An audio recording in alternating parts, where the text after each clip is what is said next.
Hello friends, welcome to இல்லறம். இன்றைக்கி நம்ம இல்லறமில் நாட்டுக்கோழி சிக்கன் குழம்பு எப்படி பண்ணுறதுன்னு பார்க்கலாம்.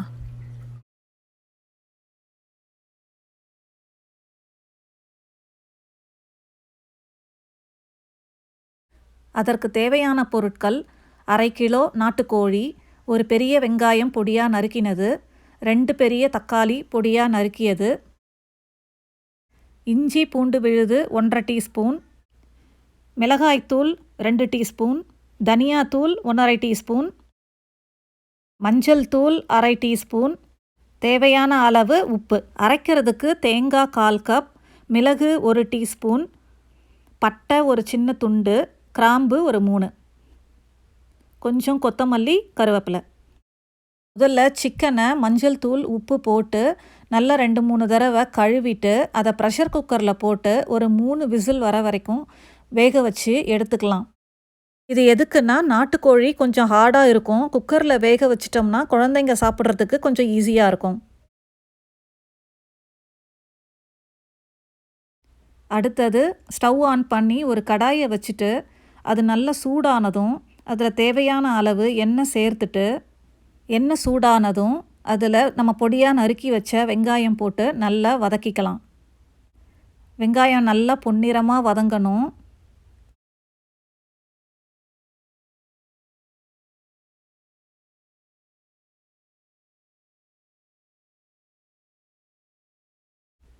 வெங்காயம் நல்லா வதங்கிடுச்சு. இப்போது இதில் நம்ம இஞ்சி பூண்டு விழுது சேர்த்து நல்லா பச்சை வாசனை போகிற வரைக்கும் ஒரு 2 நிமிஷம் வதக்கிக்கலாம்.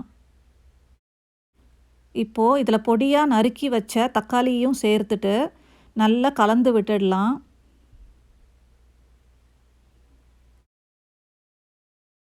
கூடவே மஞ்சள் தூள், தேவையான அளவு உப்பு சேர்த்துட்டு நல்லா வதக்கிட்டு மூடி வச்சுட்டு ஒரு 2 நிமிஷம் வேக வைக்கலாம்.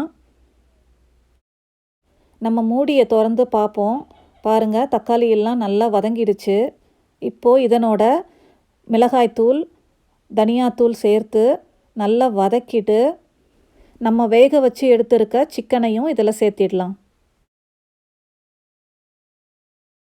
பாருங்கள், நம்ம ப்ரெஷர் குக்கரில் வச்ச சிக்கனும் வெந்துடுச்சு. இதை இப்போ நம்ம கடாயில் சேர்த்திடலாம்.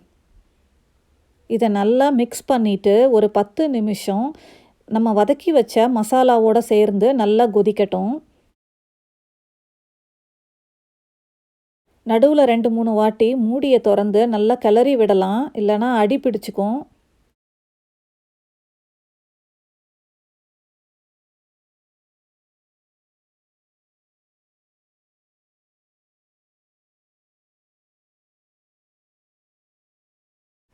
கடாயை மூடி வச்சுட்டு கொதிக்கட்டும். அதுக்குள்ளே அரைக்க வச்சிருந்த பொருள்களை மிக்ஸி ஜாரில் போட்டு தேவையான அளவு தண்ணி சேர்த்து அரைச்சி எடுத்துக்கலாம். மிக்ஸியில் போட்டுட்டு நான் இதை அரைச்சி எடுத்துக்கிறேன். இப்போது மூடியை திறந்து பார்ப்போம். பாருங்கள், சிக்கன் நல்லா வெந்துடுச்சு. மேலே எண்ணெய் எல்லாம் தேர்ந்து வந்திருக்கு. இப்போது இதில் அரைச்சி வச்ச விழுதை சேர்த்து நல்லா கலந்து விட்டுடலாம்.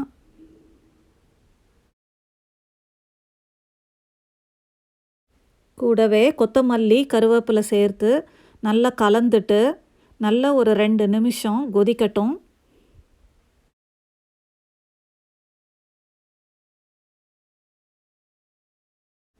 குழம்பு நல்லா கொதிச்சு ரெடி ஆயிடுச்சு. இப்போ நம்ம ஸ்டவ்வை ஆஃப் பண்ணிடலாம்.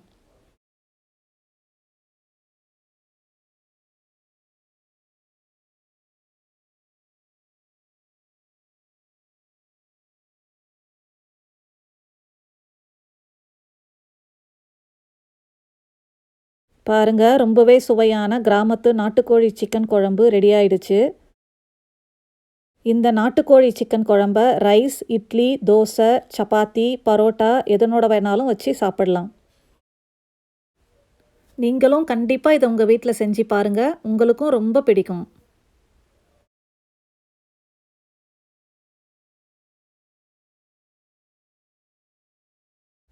உங்களுக்கு இந்த வீடியோ பிடிச்சிருந்ததுன்னா லைக் பண்ணுங்கள், ஷேர் பண்ணுங்கள், மறக்காமல் சப்ஸ்கிரைப் பண்ணுங்கள். தேங்க்யூ.